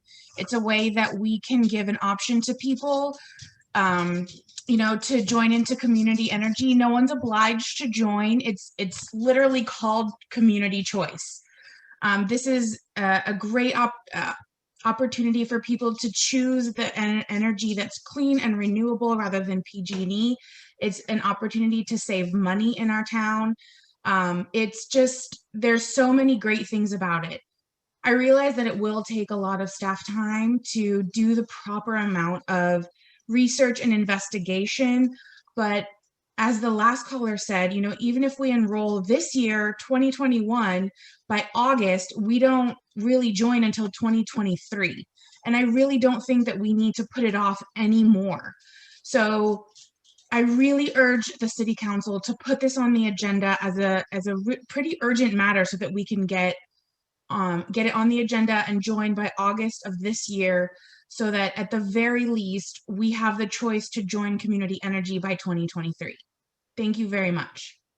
Thank you, Ms. Keene. And I will look one last time. Is there anyone else on the webinar who has not yet spoken that would like to? Or Luke, is there anyone on the phone who's popped on? We have no additional callers. All right, and I am seeing no hands. And with that, we will go ahead and close public comment and bring it back to the council for discussion.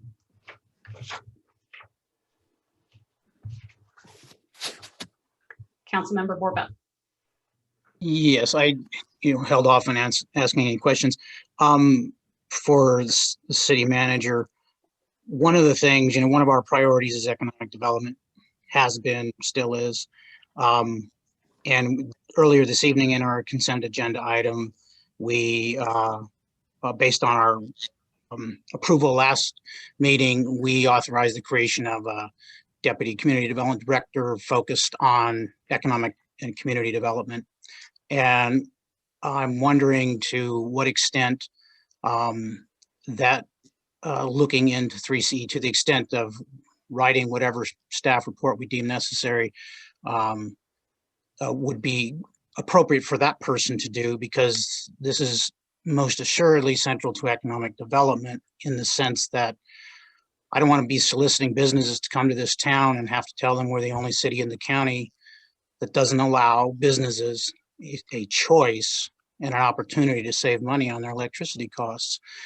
And I'm also wondering if it would be, I was kind of hoping we'd have this discussion, let's say in May, about putting this on the agenda for July, just so we'd be a little further down the road as far as having that person on board, a little further down the road as far as being able to talk to Paso Robles about their implementation.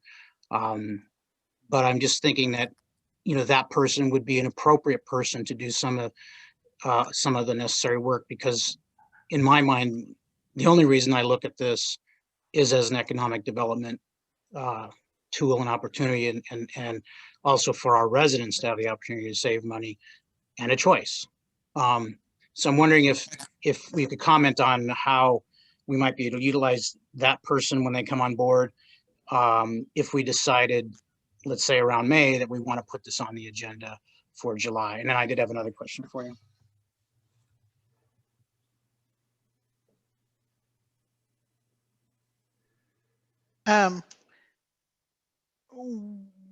It would depend, obviously, on the skills that this person brings. Obviously, we hope to hire somebody that has the skills to do this. One of the reasons that we wanted to bring them on board now certainly is broadband, and the broadband consortium is heating up right now, and general plan, and trying to get that kicked off. Certainly if it's the council's pleasure, we can push those back, keep half an ear, kind of do what we've been doing on broadband for a few months more. And same thing with general plan, it'll just be pushed back a little bit.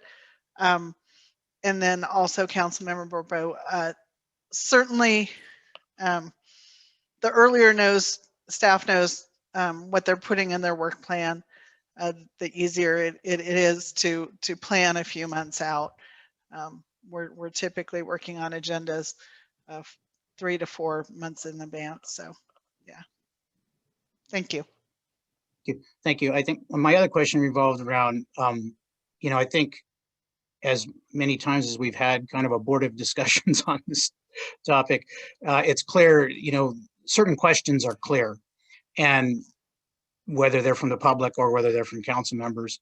And of course, now we've always had the ability to go talk to other cities that have done this, but now we have the ability to talk to other cities right in our own county that have done this and obtain benefit of their experience. But would it be helpful to you if, council members in particular already know what some of their questions are, to put forward what those questions are, or to go ahead? I mean, some of us, we are capable of doing some of our own research and asking these questions on our own, and being able to provide open documentation as to what the questions were, what the answers were, because I understand there's an inherent skepticism. We're not going to get and accept, without question, information just from 3CE, the proponent of the, or the, the folks who run this program. But I think in terms of getting information from other cities, it might be helpful if we could have others do some of that. We could ask our chamber, ask questions of businesses in these other communities in terms of what their experience is, and report back to us. So I'm looking for those ways in which we could lessen the burden on staff in order to bring this back.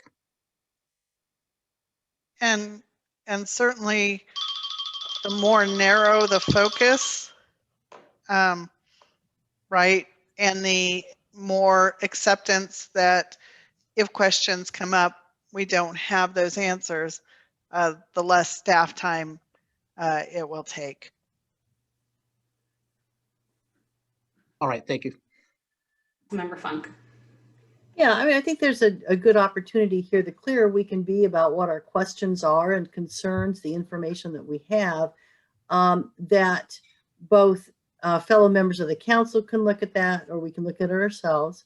And we have a listening public that has a variety of skills and experience that might be willing to help us dig out good resources so that it's simple to, so that if the staff is going to look at an issue, that here are the 5 places to go, or 3 places to go, that look at this as here's a good summary of it from from wherever, and from a particular place, and help make it easy for staff to go do that diligence.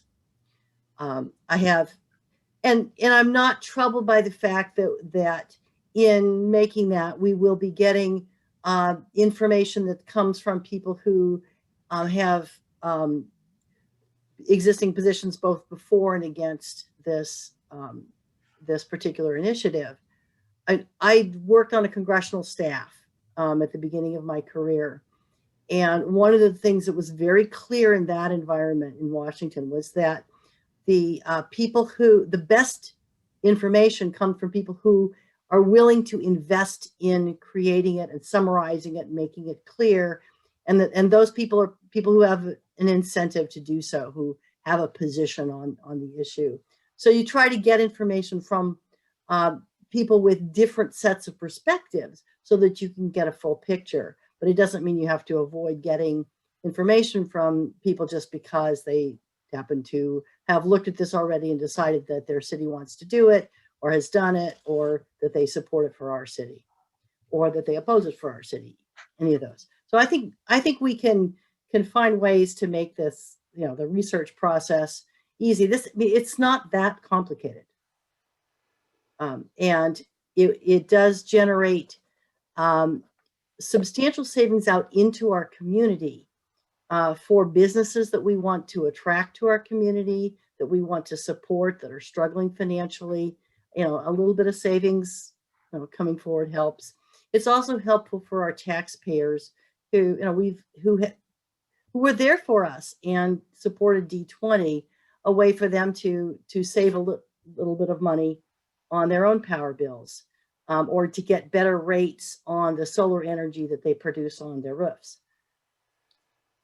So I think we can, if as a council, if we can surface what our remaining questions and concerns are, we can get some help on the research and just make that process easier, so that we could, there's something, and I'm with Charles on this one. I think that we need to have all the tools available in recruiting businesses and supporting businesses in our community and developing the future that we need. Those are council priorities, and spending money efficiently is a council priority. And those are things that came up in our D20 study sessions as well as along with the support for community choice energy. So I'm eager to hear what concerns people have that would need to be addressed in a staff report, so that we can help figure out how and when to accomplish that. Thank you. So are you complete right now, Councilmember Funk? I'm complete. Thank you. And I will ask if we have any other council comments or questions before I say anything myself. Mayor Pro Tem Newsom. I think it's overwhelmingly daunting for our staff to take on another project. Having looked at their list and having gone through strategic planning, I think that it's nice to have choices, but I think for the timing, we're asking a lot of our staff. I think it's something that if it were done later in the year would probably be a little bit more feasible. And I think that we'd be able to utilize our staff's times more efficiently and be able to actually have a cohesive report, because if staff seems to think it's going to take 100 hours to give us the information that we need, I want to make sure that they're doing the due diligence and giving us all the information, just not bits and pieces of it. Thank you. Councilmember Darrows. Yeah, I think it's certainly responsible and the right thing to do to be able to present a detailed report to the public. I just don't think this is the right time to do this. I think waiting till the next cycle is the best thing. The city staff obviously had a lot on their plate. This is an important year for budget, and we've got general plan, a number of things coming up. I don't think pushing projects back that they're working diligently on now is in the best interest of staff time. Starting and stopping projects, I know from in my own business, doesn't mean that you pick up right exactly where you left off. It actually adds time to what you're doing. So I think, providing the information is important. I just think we should hold off. There's a lot of information that can be gained by waiting and not trying to rush into this. So that's my opinion. Thank you, Councilmember Darrows. So here's what I want to say. There are a lot of good things that we could look at as a city. We could look into 3CE. We could look into our vacation rental policy. We could look at bringing on non-city maintained roads. There's a whole host of things that are very good things and that would benefit a good number of our residents. Our choice is always between good things. And that's how it is for most of us. Like in my business, I know the choice is always between good things. And there's a saying that the downfall of the great is the good. And when we're trying to do too many good things, the greatness falls by the wayside. And so as a business owner and someone in my own personal finances, I have to do this, but the city certainly has to look at what are all the options, and we can't do them all. We can't do all the good things that we want to do all of the time. And I know that, myself sometimes having an issue that I think is really important and thinking, oh, we should be able to do this in less time. And it just, as much as I want it to be done in less time, that doesn't mean that it can be done in less time. And so if we think about one of the questions that was asked, what is urgent right now and what can wait? It seems to me that while this is something good that many people want, many people don't, there's not agreement on it, but I think it's something that's certainly not a bad thing to look into. But I think that it can wait. I don't think that it needs to be done right now. I think that is a big ask of the staff. And I know that one of my colleagues said that staff will always be overworked, and I don't think that that is a reason to overwork them more. And right now during the budget cycle, this is in our general plan update that we're about to do. This is more significant than I would say my 8 years on council. So I think this year is not the year. I like Mr. Oslin's idea of looking at the first quarter of next year to be able to agendize it and have a full discussion, have the research done, have our questions answered, and really delve into, is this the right thing? I do want residents to know, those of you particularly who are very concerned about green energy. I know that if you go to PG&E's website right now, whether you're a fan of PG&E or not, isn't the issue. But if you go to their website, you will see that 100% as of 2019 of their energy is greenhouse gas free. And I believe 29% of it was renewable. They also offer 50% solar and 100% solar options. So those options are out there. I realize it's not maybe the robust menu that you're looking for right this moment, but I do want you to know that's available. There's another company that I've gotten some information from, but I don't know enough about them to at all recommend them. So I don't want to put that out there right now. So I would ask our city manager if we were to, if we had agreement to look at this the first quarter of next year, is that something that we could kind of put in the plan, because we will still be in our general plan update, but that's an 18-month process. We can't, we're not necessarily gonna put everything off for 18 months. How do you see that working in? It certainly feels it's far enough out. We can incorporate it into our work plan very easily. That tends to be a quieter time of year, particularly if we get past the January, the audit, the financial plan, those types of things. Maybe do that first meeting in February or second meeting in February. That tends to be a quieter time. I am pulling up my future agenda list right now because, believe it or not, we actually do have stuff scheduled out. Knowing you, I believe it. Probably quite a ways. Probably through this next budget cycle. and that there is no big item on either of the February meetings at this point. And then would you have the time prior to that, having just finished the financials? Like I would want to make sure, like if you said, hey, we're doing the first or second meeting in February. We can do that all through the fall and kind of get ready and move it along just as we're moving along, all the other projects that we're tending to working on. Okay. Councilmember Funk. Yeah, I know that as one of the callers mentioned that 3CE has offered to waive our fees for us if we join this year. Do you have an idea if they would continue to extend that offer? Should we not consider joining until another year? I do not know. We did not ask him that. And is that the fees for the city to join, or do they mean it's the impression I got was it was the fees charged to the residents that to move over, you're not charged any fee?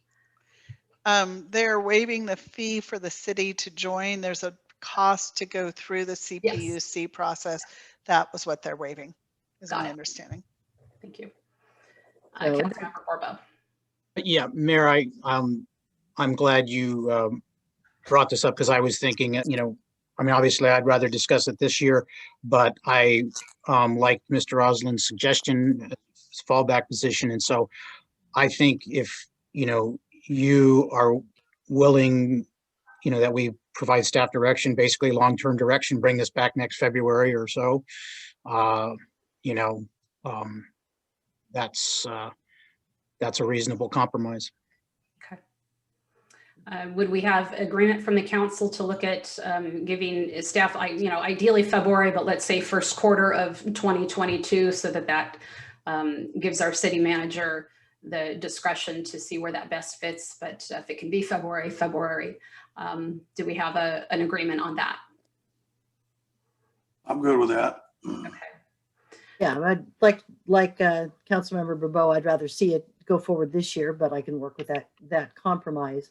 I do think there's value sometime ahead of there at sort of specifying the planned date, in particular because it would be helpful for those people who are willing to help us do the research and help lighten the load for staff. That way, need a chance to plan that into their plans and to work with staff to facilitate that process. Makes sense. All right. Is that sufficient direction for you, Ms. And it may be a little bit too early. Are you thinking that we would bringing back the ordinances at that time, or just a discussion item? And I don't know, could be a perfectly acceptable answer. Either way, we'll do the research and have that set for you. And I don't know if we know at this time what we're saying. My initial thought was doing the management report, like the in-depth going through all of that, doing the management report, and then if we decide to move and get all the questions, do all of that. If we decide to move forward with that, then bringing back the ordinance. I guess it would depend upon what is and again, maybe not knowing right now, the difference in, other than besides 3 meetings, is there a significant difference in, if you're going to put in the time, you might as well do it on the ordinance and put it all together and then say yay or nay at that first meeting? Or does it make sense to put that into 3 separate meetings, and the third one being the final reading if we decided to go forward with it? Certainly there is less time if you just do the 2 meetings. Adding the ordinance does not add a significant amount of time to it. That being said, I would imagine if we had it on the management report and you said bring back the ordinance, that the ordinance staff report would look remarkably similar to the previous one. So certainly two meetings is less time consuming than 1. 3 than 3. Well, and I would think if we were going to move forward and have the full robust discussion, it would help to have that ordinance that we'd be looking at and the potential agreement and all of that, so we can really, have that full conversation. So if that reduces staff time and gives us more information that we might need to make a decision, I think that would make sense. Perfect. Thank you, guys. Okay. Yeah, it looks like we've got agreement. All right. Thank you very much. Thank you to my colleagues. Thank you very much to the attendees for all of you sharing your input on all sides of this. We really appreciate having an engaged public, and thank you for being here tonight through the D20 and strategic planning. And we hope that you continue with us, because this is important work we're all doing. And with that, meeting adjourned. Bye for now. All right. Good night, everybody. Good night. Mayor, did you want to mention that we're having a special meeting on Thursday? Oh. Well, we did adjourn. Okay. I think that was already mentioned during the city manager's report. So, but yeah, special meeting on Thursday regarding housing, in case you're still here. See you Thursday.